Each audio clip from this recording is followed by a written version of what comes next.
We are going to call this meeting to order. This is the City of Buckeye Council Workshop for January 21st, 2025. We have a roll call, please. Councilmember Yonker? Here. Councilmember Berry? Here. Councilmember Goodman? Present. Councilmember Hagestad? Here. Councilmember Beard? Here. Vice Mayor Houston? Here. Mayor Orsland? Present. Thank you very much. Item 2A is presentation and discussion regarding Phase 2 of the Development Code update. We have Ms. Mandelitz.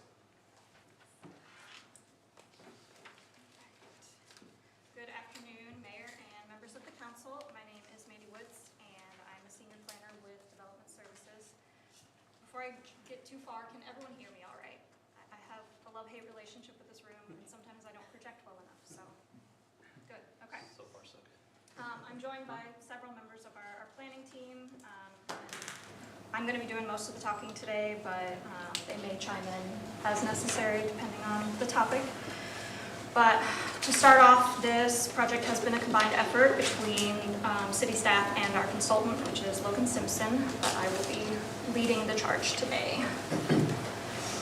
And this is just a quick guide as to how this workshop is going to be structured. Don't necessarily want it to be super formal. We want to keep it casual and get good feedback. But we're going to start with what this Phase 2 of the Development Code update includes, kind of the focus areas, kind of end on next steps, and then hopefully spend the majority of the time talking about discussion and any questions that come up at the end or throughout. So before I dive in, I believe a memo was sent out ahead of this work session, kind of summarizing a lot of what's going to be said today. You'll notice a little bit of overlap, just a heads up on that. Today we're going to be talking about Phase 2 of the ongoing Development Code update. The Development Code is Chapter 7 of the overall City Code. Generally on the slide, these are the primary goals of this update. These are very similar to what was identified in Phase 1. And before I dive into what Phase 2 includes, I just wanted to take a step back and give just a refresh on what Phase 1 was, particularly for some of the newer members of the council that weren't a part of that process. So for Phase 1, we kind of began a streamlining effort. We removed some process language from the code, stuff that would be better left for like policy documents rather than actually in code. We modernized our zoning district names to be more in line with the rest of the valley in terms of terminology. We also changed some of our master plan, our community master plan, and our PAD, or Planned Area Development Districts. We changed those to base districts instead of overlays. That was something that was more in line with kind of what the rest of the valley is doing as well. We reorganized and we moved sections of code to make it a little more intuitive to navigate. And then we talked about and created a tentative plan to convert some of our older, more obsolete zoning districts into newer districts. But that's a plan. It hasn't actually begun yet. For this phase, Phase 2, so we are focusing on that today. This began last spring following the adoption of Phase 1. Most of the changes that are proposed in Phase 2 fall in one of these 5 focus areas on the slide. So we have uses, signage, development and design standards, land subdivision, and streamlining. The first focus area is uses, which affects Article 3, and this is all of our use regulations, which controls which land uses are allowed in each of our zoning districts, and then any special rules that might apply. We call those use-specific standards, and those use-specific standards would apply to certain land uses. So part of this update was reevaluating our use table. So there was substantial reorganization done to the use table to make it more user-friendly, introduce a better organization of categories, updating terms as needed to kind of suit current industry standards. Some of our terms were from 10, 15 years ago, and things have changed. New uses have been introduced. And then updating those use-specific standards accordingly. We have added some new uses. such as battery energy storage systems, also known as BESS, which are facilities that have batteries that will store energy that then can supply electrical energy at a future time. They're often next to electrical substations. This is something that's just been a rather hot topic lately and is something that our code needed to address moving forward. We are introducing new separation requirements for car washes and mini storage facilities just to prevent oversaturation of these uses. We're updating our telecommunications language just for compliance with federal law.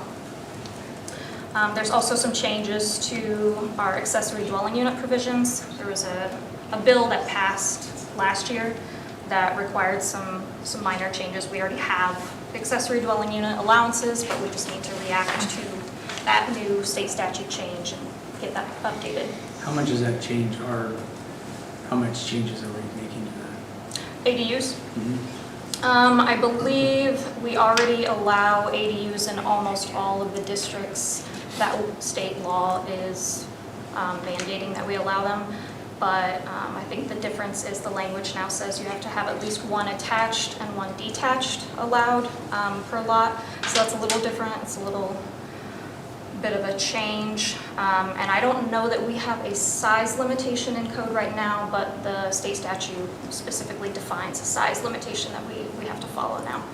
So, but it's not an enormous change. It's Yeah, because we have, it allows us to do up to 75, the accessory dwelling unit, we can restrict to 75% of the principal building. So it can't be like the same size as the main house. So we have that option to limit it to 75%. And I think before we had 50%, where the accessory dwelling unit can be up to 50% of the main home square footage. But state law says we can't do that anymore. We have to at least allow up to 75% or greater. So I think we're at the 75% mark. I think we're doing the 75% option. Now, that doesn't preclude HOAs from having their own restrictions. So a lot of our communities, they wouldn't allow them, but that wouldn't be us enforcing that. They could be more restrictive, but not less restrictive, right? Yes. Okay. Question Not, on that. go ahead. You say more restrictive, do you mean they can totally say no to any of them at all in an HOA? Yes. Yes. Thank you. This is not technically an item for Article 3, but I just wanted to bring it up in case any of the council members had heard about this. We did evaluate the animal code last year as part of kind of this process. This is not technically in the development code, but while we're on the topic of state statute changes, if there was any concern about whether or not that was in compliance, that was something that was requested by a formal council person.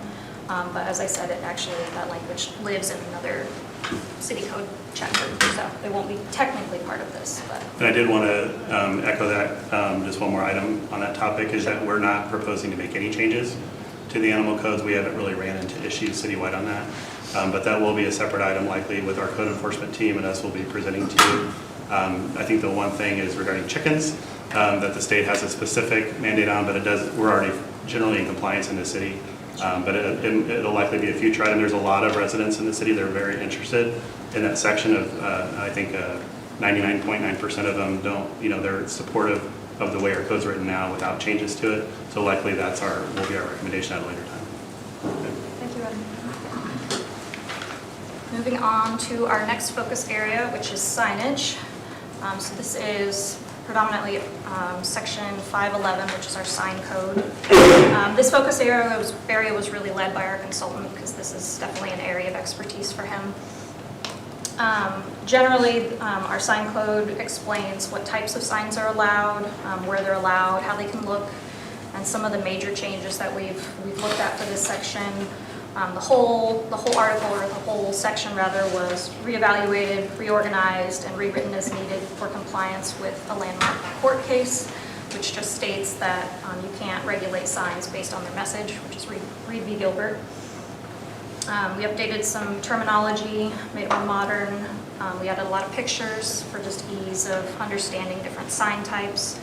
Overall, the goal is to make it more clear what is allowed where for both staff to administer and then also for the development community to understand. We looked at our comprehensive sign plan process, or CSP, which is generally this process allows developments to propose their own customized standards, but it only is applicable to that particular development. Oftentimes it's like a commercial center might propose a CSP to have kind of a more unified, unique look. And we moderately expanded that just to encourage a little bit more creative sign types, especially if it's a sign that hasn't been contemplated by the code, but if somebody comes up with something, we want to have an allowance for it. And then the digital billboard language that is already in our code right now largely has stayed intact. We are just proposing to modify to allow billboards on SR 30. The caveat would be this would have to be after the alignment is selected and the right-of-way has been acquired. And then we would adjust the current threshold accordingly as well. Right now it's 8 signs, so we would likely bump it up. We're proposing 10. So that would be across SR 30, I-10, and then SR 85 would be that change. But the rest of this section is largely not changing. The next focus area is our development and design standards, which is Article 5. This is honestly arguably the most used article of code by our planning staff because it's what we use when we do project reviews. So this is all of our design regulations for residential, commercial, and industrial development, our landscaping standards, our lighting standards, parking requirements, etc. And some of the kind of high-level changes that are proposed for this section in response to the home builders community, as well as due to some issues that we've noticed as staff over the years, we are relaxing our garage dominance provisions. Which these provisions, what they do is they're intended to limit garage width, so they're not the most dominant portion of a single-family home when you look at a home, and it's to emphasize the more livable portions of the home to make it a little bit more attractive. But we have much narrower lots and narrower home types that are being built now, and the provisions that we have in place just don't work anymore for the current market. So we're adjusting to the market rather than the market adjusts to what we want in the city. Is that what you're saying? We're not going to do away with them entirely, but we're trying to propose thresholds that still aspire for extremely attractive and not garage dominant homes, but it's accomplished in a different manner. So not necessarily a strict percentage. Right now it's a very strict percentage and it's extremely difficult to meet even on wider products, wider lot types. So we're changing it so it makes a little bit more sense for, yes, the current market, but also pushing for higher levels of design. What we found was when the garage dominant standards were adopted, they were based on percentage of lot sizes.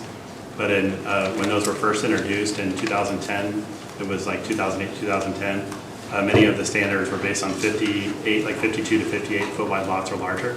But since then, with the products that are coming in the different lot sizes, your standard garage, 2-car garages just don't fit those percentages.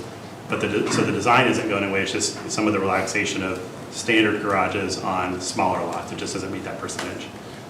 So we had language in our code that allowed, it's kind of technical, but allows for an alternative equivalent compliance, that if someone wanted to come in with a smaller lot with a greater garage percentage, they had to add more to the design of the home. So we've been working with home builders on that over the course of the last 10 years. They've been adding more architecture and we've been successful at doing that. But this particular code basically caters to all different lot size types that you see throughout the valley, but we still have the design criteria that we'll impose regardless of the lot size. So that's a little bit of background of why it was focused on that percentage. Setbacks to the garage door. We're maintaining them we have, or are we going to expand? What are we going to do with that? Are you talking about the 20-foot provision? We're not changing that. Can I add to the garage dominance conversation just anecdotally? We're talking about 55-foot wide lots with 2 5-foot side yards would make a 45-foot wide house. And so a 22-foot wide garage door bumps up against that. And so these lots are going with new homes on them for in excess of $450,000. So even our market rate homes are in jeopardy of violating our garage dominance rule. So I think it became an even greater challenge when we see folks, the groups, the Lennars that are trying to build homes for starting under $300,000.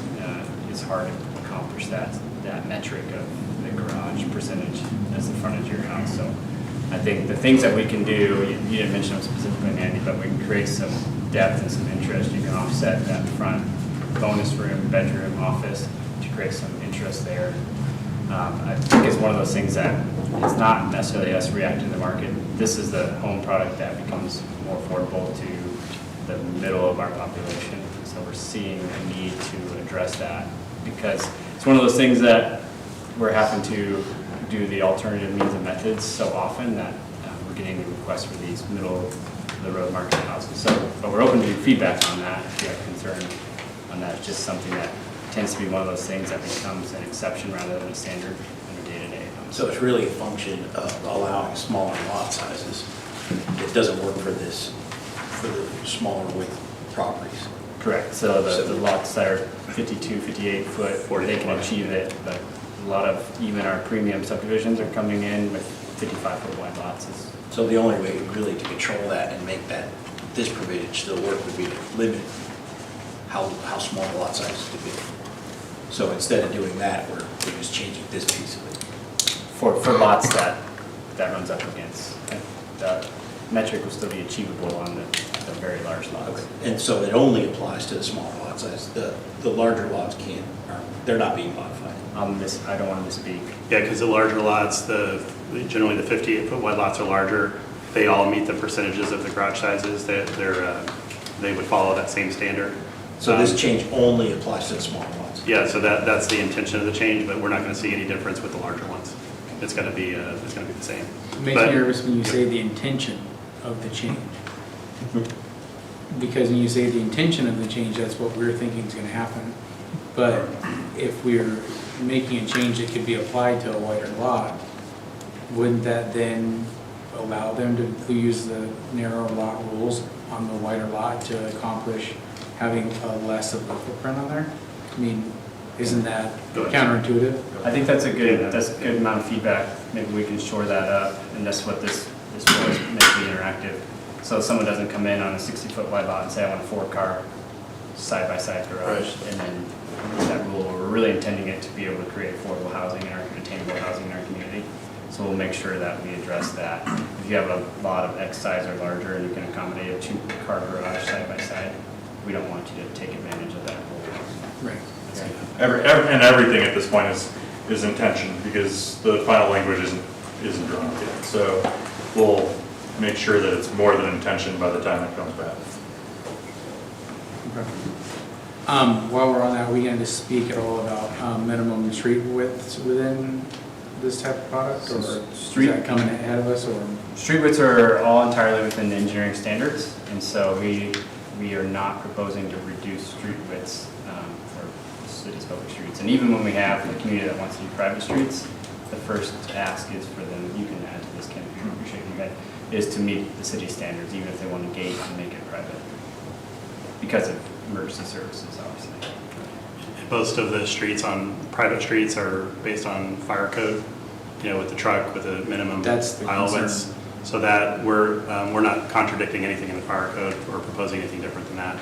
But I know with the street standards, when the engineering standards go forward to council, that I know Ron's probably listening. He can probably look at. We can provide that update to you guys if there are any changes. We'll make sure that's transparent. There's no appetite to reduce street widths, street cross sections of this. well, I mean, I think that my point is, I understand that we have a minimum, but as we see with people moving multiple families into a larger home, and then it increases the car amount, we're going to run into more problems like we had out west, where cars are parked along the street, you can't get a fire truck there. Yeah. So we're reacting to the market in one scenario, maybe we should react to the market in another scenario as well. Because if that's going to continue to be where we have multi-generational housing and single-family residence, then we need to address that parking issue that's being created by that new use of the property. To ensure we have the ability to park on both sides of the street. Right, and still have our turning radius and Yeah. wet for the fire trucks and such. Noted. So everything. I know it's probably not a part of this, but it That's good. all speaks to the overall. Yeah. Captured that. Before, the road width were 28 foot, and so Riata West and some of the subdivisions that were approved before that was updated, now the width is 32 feet. That allows 2 cars parked and allow a fire truck to go in and not have that issue. So that 32 foot, from what I've seen so far, hasn't been modified, but if it does, we'll make sure we discuss it with Ron before it moves forward. Yeah, and we are always evaluating on a project-by-project basis too. You know, as the lots get narrower, there's less room between driveways in the street. So, you know, let's say if there's 70-foot wide lots, you might be able to park 3 cars between 2 driveways. Whereas obviously if you shrink it down to 45, you're lucky to get 2. So we evaluate that on a case-by-case basis, and in some cases even ask where the smaller lots are provided for the developers to provide maybe like little parking lots and parks that residents can use for overflow parking and those types of things. Yeah, but that seems crazy to make them, I mean, we're gonna just push them back on that. We're making them create small parking lots. They don't even wanna do top lots with, you know, I mean, I guess there's pitfalls no matter how you slice it. Yeah, it's an exercise, and sometimes, you know, if the trade-off that they want is a narrower lot, they have to accept that there's some trade-off for that.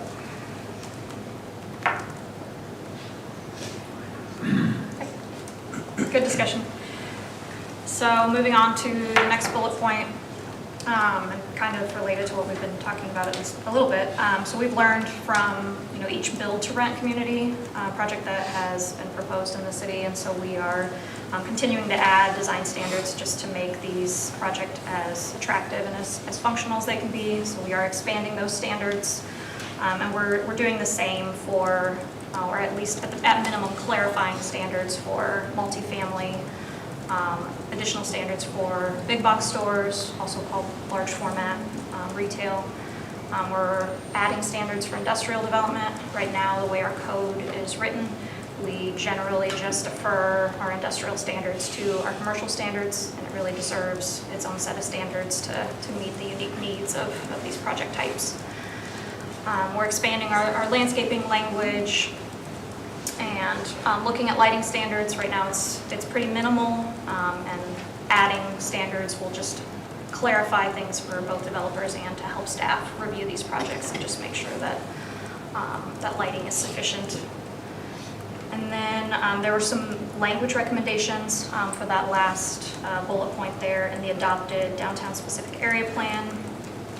We're just proposing to add some of this language in. It was in an appendix, and it's just pertaining to building design and character screening, and some use-specific standards, and that's just for downtown. And it's, again, it was language that was directly in the DSAP.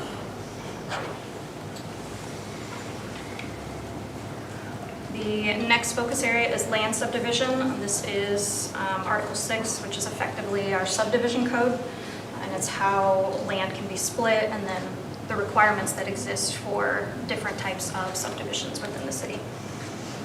The main changes for this, we are modernizing terminology as we need to, just checking compliance with state statute on the whole section. And we are looking to provide more flexibility regarding financial assurances.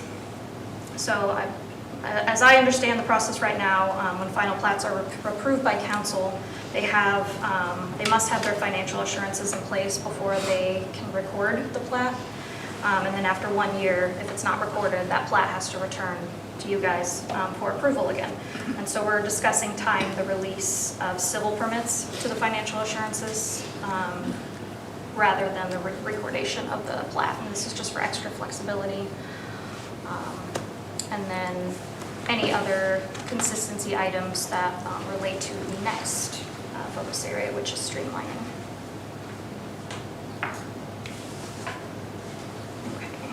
So we'll probably spend the bulk of the time on this one, which is our streamlining focus area. It largely relates to Article 8, which is our planning processes. And before we dive into our specific recommendations, I wanted to start with just an overview of our current processes. A memo went out, as I said earlier, and then I think you guys also got the flow chart We went ahead and brought additional physical copies of the flow chart since this is obviously impossible to read on the slide as it is. But that's just for your reference, so you can quick glance see kind of how our process works today. But it's a simplified explanation, of course. Every project is a little bit different. But generally, this is our planning review process, and this is everything that happens kind of from that first point of contact all the way through up until the project is ready for civil review and building plan review and permitting. Generally, very high level, it starts at that general plan land use level. It follows with annexation if it's necessary, if the property isn't already in the city. It's followed by rezoning, again, only if it's necessary, if the zoning district isn't suitable for whatever the proposed project is. And then land subdivision and/or site plan review. Sometimes projects will require both at that point. And just to dive in a little bit deeper into the last two items, the land subdivision and the site plan review. So this is kind of an overview of our two-step subdivision process. Generally, this is most often going to apply to our single-family residential projects.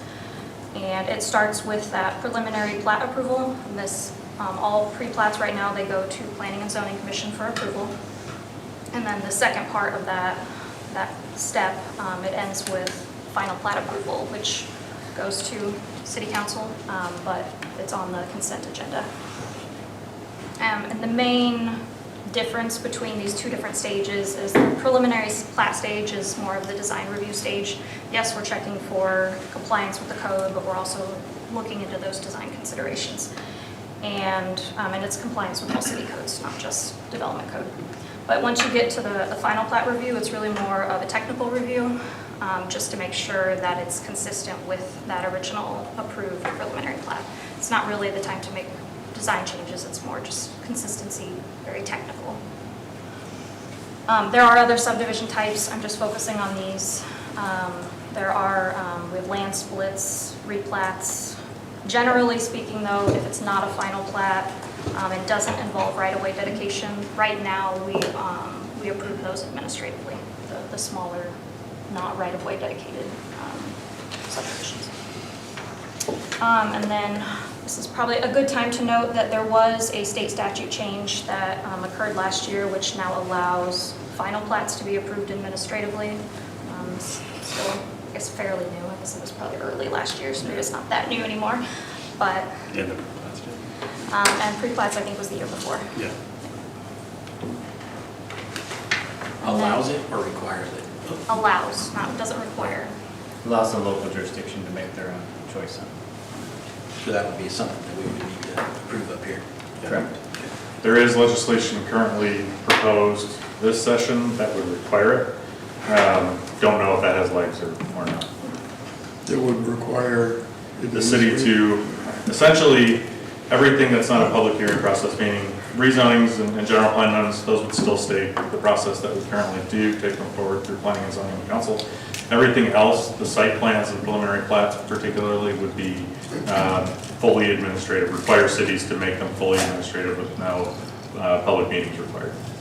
And if I could add a little bit to that, the planning process has evolved over the years. It now really has come down to a check-the-box exercise for the reviewing entity. In fact, there's some case law out there that says that the city council approving a final plat is administrative in nature. It's not legislative. There really isn't much in the way of discretion for the council. Either the conditions for plat approval exist or they don't. And so it's really become not a particularly meaningful exercise for city councils to review final plats because, again, as Mandy said, we're not looking at uses, we're not looking at design elements, we're just looking at is the statutory and code requirements for a final plat met. If they are, then you really don't have a choice. You sort of have to approve it. So I think there's some common sense associated with this legislative effort to move it into a more administrative review process and eliminate hearing part for our city council to have to go through. And it's really about streamlining the process, and I think that's what the legislature's trying to get to, is a quicker path from development concept through platting to actual earth turning. how much time does not running the final plats through council save a project of getting to earth moving? 3 to 4 weeks. 4 weeks. So roughly a month of time. Okay. Can you go back to the flow chart? Sure. So, each one of these blue boxes, looking at general plan amendment, annexation, rezoning, and final plat, that's the opportunity for council to provide input, correct? So, if there's satisfaction on our part at each one of those steps, there really is no need for council to review the site plan. Because any questions or concerns may have been, or should have been addressed in those prior steps. My thought process right on that? That's a hard one, because each step goes from obviously more general to Correct. more specific. At the time of rezoning, if you're doing a planned area development or community master plan, you likely will have the chance to provide input on that design. So that's kind of like the site plan. So in those cases, I would say, yeah, that's the best time to provide input. For things that we just rezone, somebody wants, let's just say, multifamily zoning, not a PAD, not a CMP. Oftentimes, there's not a site plan associated with that, so you wouldn't have that to react to. So you would have to, in those cases, just trust that we have the requirements in our code that would make sure the project is going to be something that you would be proud of. And those requirements in our code, like landscaping, architecture, setbacks, those are approved by council in our code. So our code kind of acts like a CMP in a way for those projects that are not in CMPs. It's a guidebook that is adopted by council that has all the specifics that staff uses as a checklist as we go through to make sure they have the landscape buffers, architecture, design, building height, setbacks. Those are all kind of check boxes. And I think she has a slide that shows like what other communities in the valley, how some of them are going in different directions, but everyone does it a little bit differently. So it's not, we're definitely open to feedback on that, but it's not like a set in stone process that every community does the same. But there, and you preemptively answered my next question, is, what checks and balances are in place, and that's our code. Okay. And as you guys go through and you're reviewing these projects, you're adhering to our code, and it's a yes or no. It's not, well, I think, or, it either does or it doesn't. And if it doesn't, you're making recommendations back to the developer to say, look, this is what you need to change. Yeah, So and many of those. It doesn't leave you until all those boxes are checked, and there's really no opportunity, or not a lot of opportunity for flexibility in your decision making. And that's Correct, to answer that, Go ahead, sure. there's not discretion or subjectivity other than. You're saying there's not meeting a discretion design. or subjectivity? Not just on specific, are you using enough materials or contrast or Right. interesting elements, but there's certain setbacks and heights and density, and those are standards that we can't violate. I just want to enhance one of the things you answered, Adam, is by and large, a lot of projects are within master plan communities or in what now we're creating the planned area development project that creates sort of a miniature master plan for each development. Council's weighing in on what you'd like to see, the mixture of uses, the maximum densities and maximum heights in those areas. And so that helps govern the design and the overall development within that project. So council does have a part to play in that. And so we're enforcing those rules. But the developer is writing those based on the feedback that they're getting not only from staff but from being around and working with Buckeye leadership and understanding what's successful here and what's not successful. Yeah, so forums like this, where we have the opportunity to look at this and have some exchange, that's where the power in quotes from council is, right? That, we're providing you with what, helping you build those guardrails to say, we know what the guardrails are because we established them. Now we're trusting that you adhere to those guardrails, therefore we don't need to see this again, or, you know, we don't need to double check the work that you're doing. I think so. That trust is built into the system, correct? I think that's well said. Yeah. Just like the car washes and the storage uses, that was a direct result of some good discussion and feedback. We don't want a whole corridor of those stacked up. And then the downtown code we brought earlier, we talked about multifamily above and retail on the bottom. We amended that proposal based on the feedback of a workshop of what is your vision for downtown. So as this works, you know, in following this, we have opportunity as a council to provide input. You know, we're doing it now proactively because we're helping you establish a code, or helping the city establish a code that then you'll operate under. So when this works, or it does work, we know it's not necessary for the council to see a site plan. Right? That's how, We don't need to be, that's how it's supposed to work. we don't need to be looking at where Right. trees go or what, you It's know, like- all of this, because all of that stuff is baked into the process. It's like when Congress adopts the tax code. Don't go there. They're not doing the audits. And I think the other side that you guys don't get a full list of every week is with that code that we use as a guide document with a lot of our administrative approvals. There's quite a few projects that just don't move forward that we don't support as staff. You know, so if they miss 5 out of the 10 check boxes, they don't want to do landscaping, or they don't want to abide by the land use that they're proposing, or we don't like the zoning and those types of things. Many of those don't make it through the full filter before it reaches that approval. There are several projects that staff logistically coordinates through the filter that may not make it all the way through. But those are the ones that, generally the projects that move forward are the ones that we fully support, with the exception of, very few over the years that we've recommended for denial. Yeah, so, and we're acting as the policy-making body, and you guys are the operational piece of that, correct? Yes. And this is how this is supposed to work. Unless they disagree. On that though, let's also talk about the goes to council past.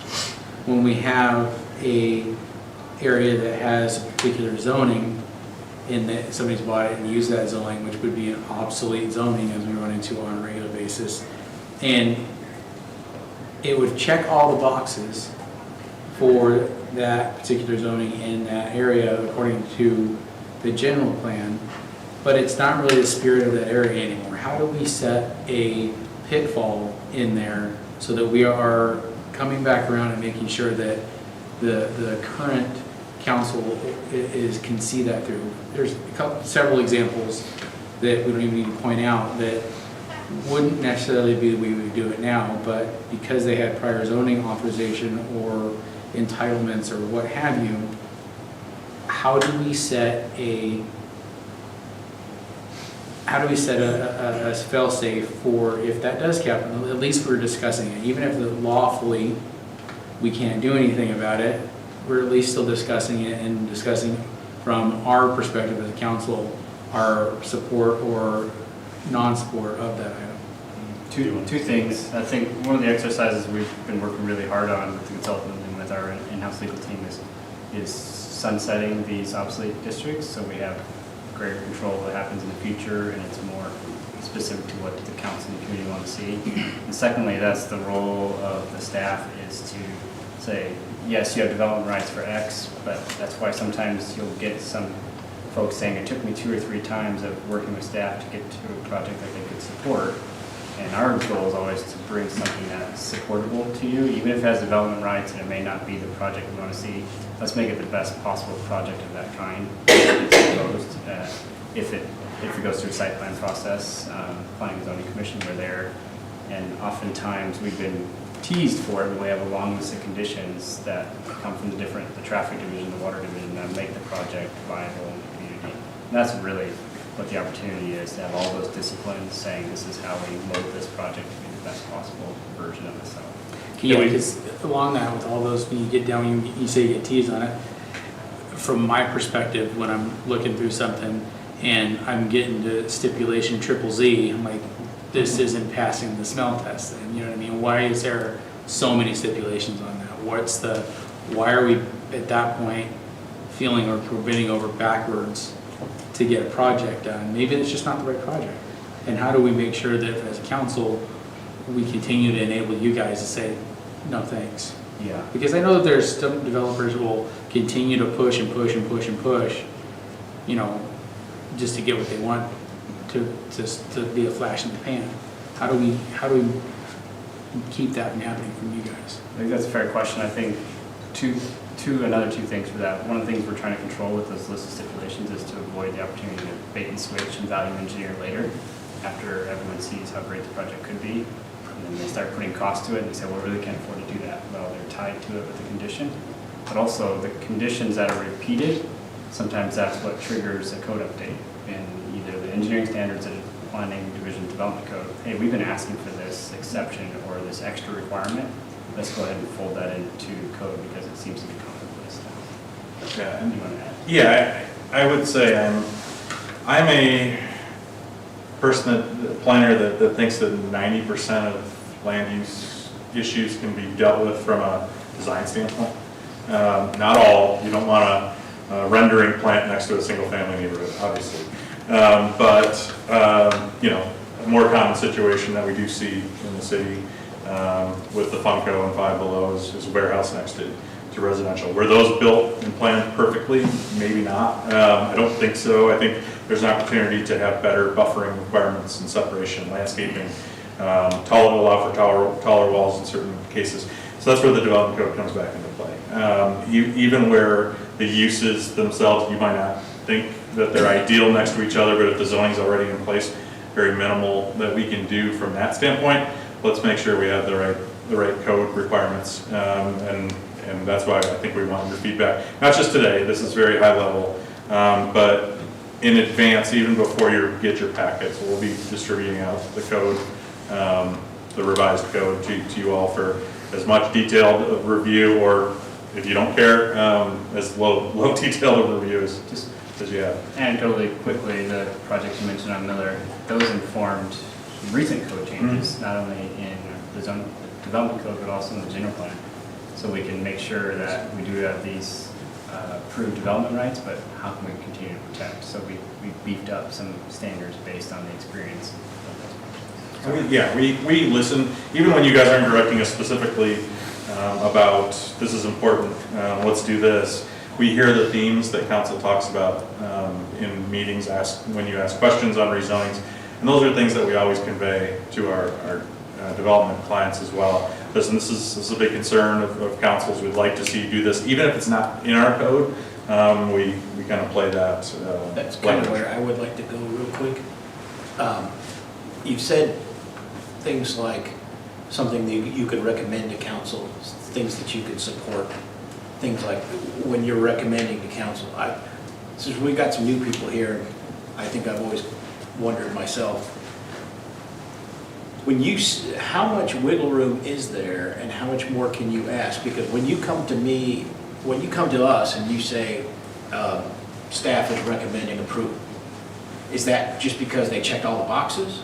Or is it because that you really like this and you think it's going to be a great project and it has intangibles that aren't within the code? What are you telling us when you say I support it or staff recommends it? Yeah, so I think what we do with our staff and our staff reports, what we do is we basically, it's a checkbox for our side. We'll only recommend something for approval if it meets, in our opinion, the general plan. It checks all the boxes of the development code. It's multiple departments, it's not just planning.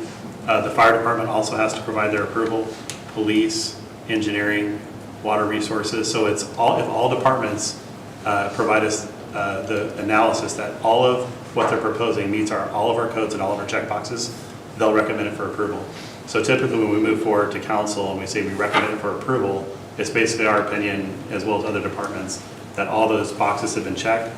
And the ones that aren't checked, that you mentioned before, are sometimes stipulated. You'll see a condition that mentions that there 3 more trees will be added along Roosevelt, or an additional 2 foot of a setback will be added at the time of building plans. those will be conditioned to make sure we can still recommend it for approval and fully enforce it at a later time. But the recommendation really means that they've checked all the boxes. Yes. That's at a minimum, Councilor. They've met all the minimum requirements, and oftentimes we're asking, we're pushing the boundary for them to make the project even better Yeah. with enhanced landscaping or being. So there's some negotiation that goes on too. Yes, so they can put, we always recommend, put your best foot forward. Don't wait to be turned down or tabled to make your project better. Bring the best project forward. And every planner, I think we always challenge all of our planners to always ask, it doesn't hurt to ask, even if it's not in the code, you know, because there's some projects that come up, we might see a use that comes in to a project that it's allowed there, but we just do not like it. We'll work with economic development, and Susie does a great job, and Dave and everybody. They do a great job trying to work with them on other locations, but, so we try to go kind of beyond the code too, to try to make it a better project. So it's, if staff is making a recommendation, it's because they either meet the code or better. Yes. Yeah. With that said though, there is still instances where you guys come up and present and are holding your nose about it too. Yeah. Yeah, and there's some, I mean, you guys. We don't want you guys to ever have to hold your nose. Right. So how do we? I think in my opinion on that. Actually, there's some things Go that, ahead. that just are not exactly what we want on a piece of property, but they're legally entitled to do. And you can't just strip their entitlement rights and say, you know what, this car wash on this corner sucks, we're not gonna have it. Because they have the legal right to build that car wash on that corner. And some of that is a rendering plant next to a neighborhood is kind of the worst case scenario. That could have been Fun Cone 5 Below. That was the most, that was the most generous zoning that was put in place years ago. And that really could have been a rendering plant right next to the stuff on that property. So I think we do a really good job of, and generally you're not wanting the stuff that we really, really don't want. And we may have disagreements with that on council, but that stuff is not coming to council because it's been refined through planning and zoning or the different departments to say, hey, we just can't get on board with this. Or we can get on board with this if you have these A through ZZ stipulations. And that's what comes to council, but the intent is not to have this come to council currently, and I think what you guys are talking about is an idea of not bringing every single little item to council like this, but that stuff generally, all the details have been worked out by the time it gets to council, and it's just a final stamp on, yes, we're going to approve it. We could say no, and then probably be talking to a developer, a landowner, or project's attorneys about us taking away the rights, but I think staff does a fantastic job of weeding out the stuff that is not the most ideal. Not everything is going to be the perfect piece. I mean, I think we all have our vision of what exactly is supposed to be on specific corners and what we want to see, but that's not always exactly what ends up out there. Yeah, just a little bit more inside baseball. So when a project comes in for that first step, the yellow up there, actually, it's not shown on here, but the first step is typically a pre-application meeting. At that point, we are communicating what we think is best, regardless of what our policies say. We will say to a car wash on the corner, yes, the zoning may allow for this. We prefer it not be at this location. It is, like the mayor mentioned, if somebody has an entitlement that allows for it, we can ask, and we can hope that the landowner will listen to that. But if they choose to proceed, then it becomes more of a design exercise, and then we kind of repeat that. So the first review of a site plan, we will make comments based on our code. We will also go above and beyond our code and ask for things that we think professional planners would be good practice based on that site. Something like, oh, there's a neighborhood next to it, provide a gate so that the people can get to the corner store, or things that might not be explicitly called out in our code. Then the applicant will resubmit, and hopefully will have addressed those items. If they choose not to address something that is not in our code, those are the things that we want to add to our code in the future, so we don't get in those situations. We took a tally. So general plan amendments in particular, about a third of proposals, they don't make it past pre-application. So that's not even including the smart land use attorneys that save their clients $500 and just call and say, I want to put industrial here, what do you think? And we say, absolutely not. Thank you very much, I'll let my client know. That phone call costs $500. It sure does, they save them half the money. And then rezonings as well, maybe by the time they get to that site, they have the underlying general plan color on a map, but a rezone, maybe a quarter of those, end up not going forward based on the pre-application process saying, this is the expectation once you get the project rezoned of both the quality and the project overall, the mixture of uses that we can support. A lot of projects want a higher density than we can support, and so they'll tell us, well, it doesn't pencil for me or my clients, so we're gonna have to respectfully withdraw our application. And these code updates actually help us out a lot, because a lot of these design considerations that we're adding to projects and based on feedback we got from council help us, once that's adopted, now we can require it. And so a lot of the teeth we have is in design, even with the obsolete districts, we can still require design, and those updates on design help us quite a bit. Mayor, we have one more slide that we hope to garner feedback on. Yep, We don't please. want to cut you guys short, but I think it's the one that maybe we want to chew on the most. Yeah, thank you. We could Sure. Let me breeze through. We could probably skip over this one as well. This is the process research slide that we alluded to. Yeah, It stay was on this one. also in the memo, very high level kind of notes on this one. Kind of some trends. This is separated by East Valley, West Valley. Phoenix is its own animal. But generally, West Valley cities are approving site plans administratively. About half have already moved toward administrative pre-plats. And then overall, 6 jurisdictions in the valley have already reacted to the administrative final plats. So just high-level overview of understanding the trends of just what other jurisdictions are doing, just so we know where we fall. And we can kind of think about that from a competitive standpoint as well. We can come back to this slide too, council. Sure. But here is, I assume the slide you're referring to, Yeah. our proposed options, and this is definitely where we would like the most reaction to. So we've just put together these 3 possible options to consider for this streamlining focus area. Option 1 would be status quo, no changes are made. Basically, the flow chart stays exactly the way it is. Option 2, it retains some thresholds for Planning and Zoning Commission and council approvals on some larger projects, but it introduces some more efficiency on smaller projects. So we could look at modifying the thresholds on site plans.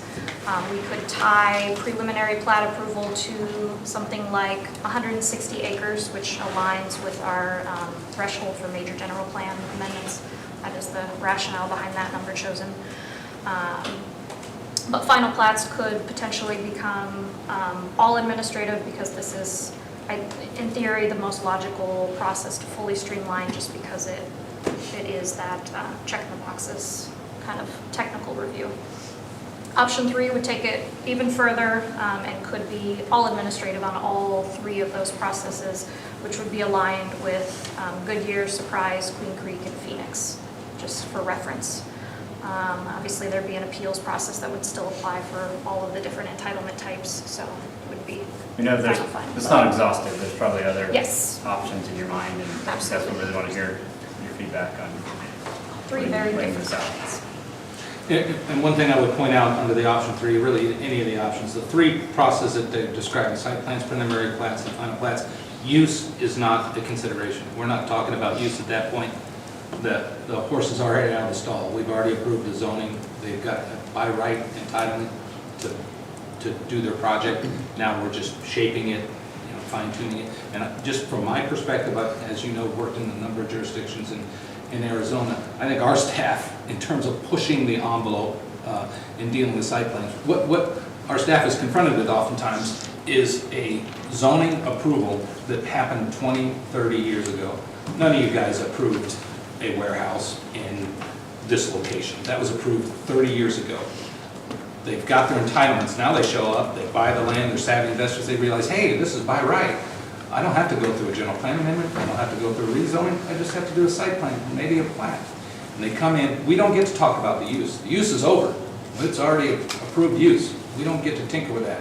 So they come in with a site plan, and one of the issues I want to warn you about, particularly with site plans, is if you talk to the risk pool, the number one source of liability for our insurers are on land use cases.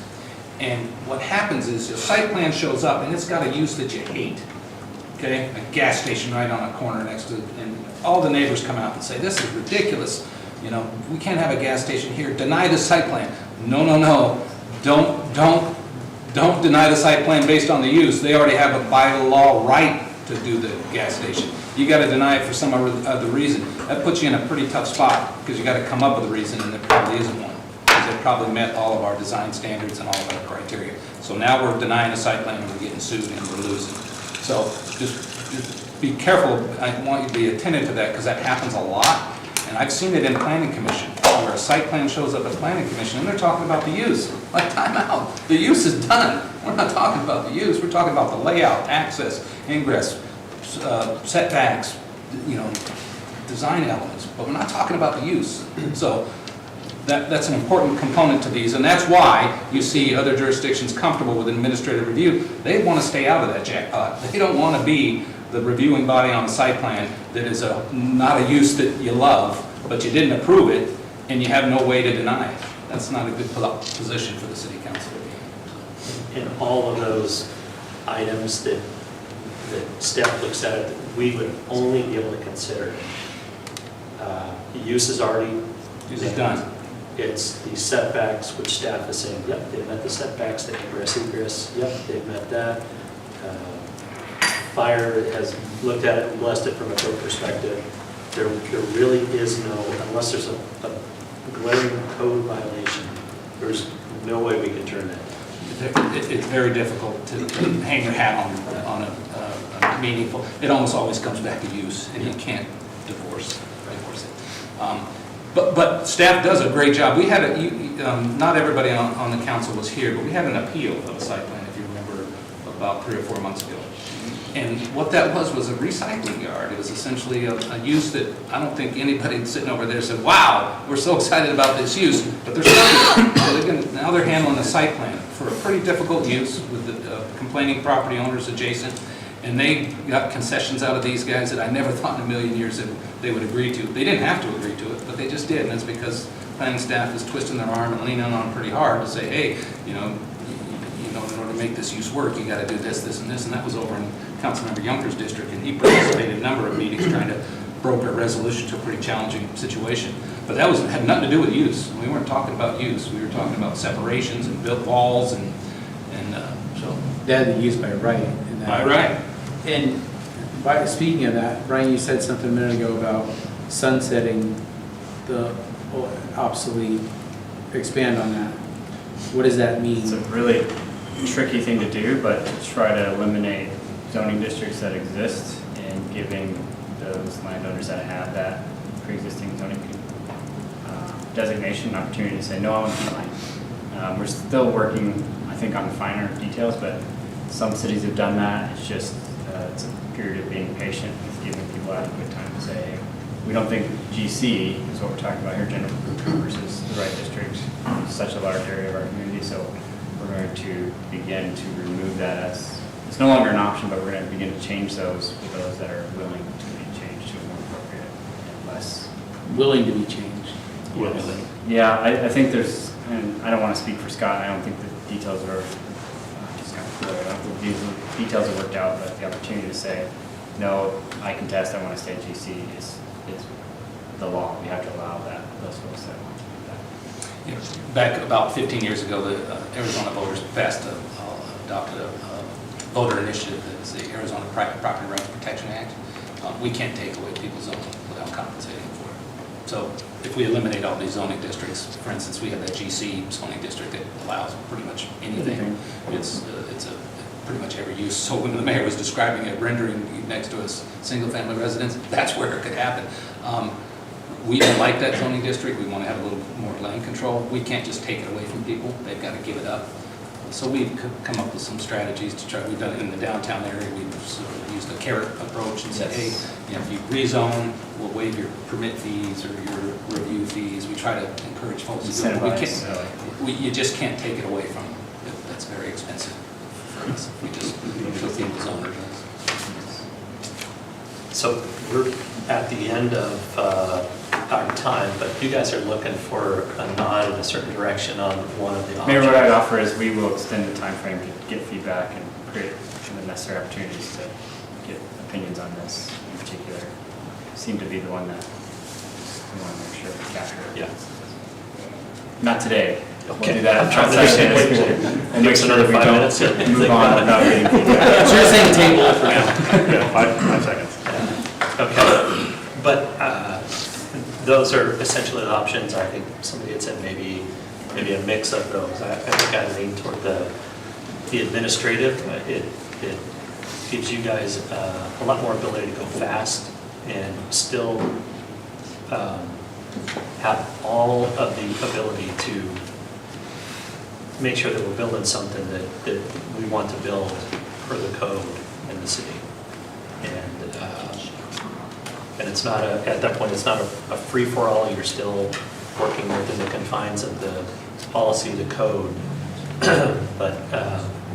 But it saves time in the development process moving forward also. And helps with we had the whole workshop, was it last time, talking about the efficiencies that we're gaining in development services, and this would go a long ways to helping those efficiencies move forward. But real quick, on the opposite side of that, I did hear them, each of them, I think a couple of them, mention that they use our feedback in the process to say, I think council would prefer to see this, so if you take us completely out, they lose that piece of it. When would you ever come? One of the things I'd like to know if we do this again is at what point would you get the feedback you need from us so that you could make have those discussions? I can answer that quickly, Mayor. Every neighborhood meeting that's required is on council's calendar. You can't make all of those, but also our staff is now committed to quarterly updates on projects that are hitting our application pool, especially the more significant ones that you're going to see on an agenda, but what we'll add is projects that are straight to site plans. We can get your input as well. And then we're also launching this year a tool on the city's website open to the public to see all applications at the various stages and quick to get more information. So it's available not only to you, but to your constituents. But that's a good question. We should follow up on that. So we'll have another meeting about this, and maybe adding the option 4. I think, subject to mayor setting the agenda with the city manager's office, we're It happy seems to like come the back. mayor, wants to move everything, as quickly as possible, but I think growing quick and smart is good. But maybe having council in more on the start of certain projects, so when the residents, when we pass something, we're the ones that get the call, and then residents, they get mad at us when it should have been addressed earlier. So I don't know, that's just a thought of adding that in there. Option 4, maybe I'm trying to change a few things up. We don't have to follow, Phoenix or Avondale or Goodyear. We're our own city, so let's do it what we want.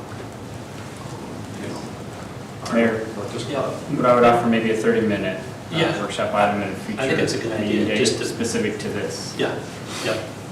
Have a little bit further conversation about that, talk more about the council participation earlier on in the process, or at least a heads up earlier on in the process, or something along those lines. Because we also have to be very careful that we are not in the weeds of the projects and dictating what happens at a staff level. I know there's a ton of work that you guys do. Sometimes before those projects even get to us, and what we're talking about is, I think, staying at the policy level and making sure that the code that you guys have allows you to make the changes that we want to see, that our residents want to see, so we don't end up with a car wash, 3 car washes on the same corner, or something along those lines, right? So those are maybe the process refinements that we can. Mayor, council, thank you. Great feedback, and we'll schedule a follow-up to this conversation. In the meantime, if you have specific examples of projects that didn't meet your expectations, if you could send those to us ahead of time, we can do the research to kind of talk about when those entitlement rights were established and kind of walk through the process of each one of them so that you understand what you could or could not have changed depending on that table that we had proposed back there. Just one last, increase the cadence of meetings rather than quarterly, maybe it's every other month. You know, and this information about, you know, what the history of this particular piece of property was, that information can be provided as well. I think, you know, the more we can preemptively answer questions, the better this is going to be. Just real quick, a good thought exercise is, you're gonna slam the gavel on me. It's not. A good thought exercise is to think of a project that you don't think is a good fit for a particular area.